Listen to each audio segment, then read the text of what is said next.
Hey hi hello எப்படி இருக்க சாப்பிட்டியா நல்லா இருக்கியா இதான் நம்ம ஊரில் நம்ம யூஸ் பண்ணுற greetings. Welcome back to our channel. இன்றைக்கி நம்ம day 1 of learning German language தான் பார்க்க போகிறோம்.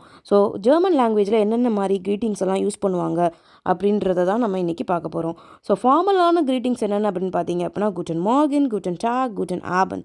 ஸோ இந்த வார்த்தைகளை கேட்கும்போது அது என்ன அப்படின்றது உங்களுக்கு தெரிஞ்சிருக்கும். குட்டன் மார்கன் அப்படின்றது மார்னிங்கை குறிக்கும், டாக் அப்படின்றது ஒரு டேயை குறிக்கும், ஆபன் அப்படின்றது ஈவினிங்கை குறிக்கும். ஸோ இது வந்து ஒரு ஃபார்மலான செட்டப்பில் நீங்கள் இதை யூஸ் பண்ணணும். இதே இது இன்ஃபார்மலான ஒரு செட்டப்ஸ் உங்கள் ஃப்ரெண்ட்ஸோட நீங்கள் பேசுகிறீங்க அப்படின்னா நீங்கள் ஜஸ்ட் ஹலோ ஹாய் இல்லை அப்படின்னா சர்வீஸ் அந்த மாதிரி கூட நம்ம வந்து சொல்லிக்கலாம். ஸோ உங்ககிட்ட ஒருத்தவங்க வந்து குட்டன் டாக் அப்படின்னு சொல்லும்போது நீங்கள் அவங்களுக்கு என்னென்னு ரெஸ்பாண்ட் பண்ணுவீங்க அப்படின்னா த சேம் குட்டன் டாக். இல்லை மார்னிங் சொல்கிறாங்க அப்படின்னா குட்டன் மார்கன்.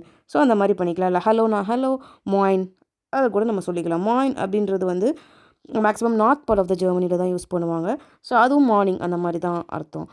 ஸோ அடுத்த வீடியோவில் பார்க்கலாம். பாய்.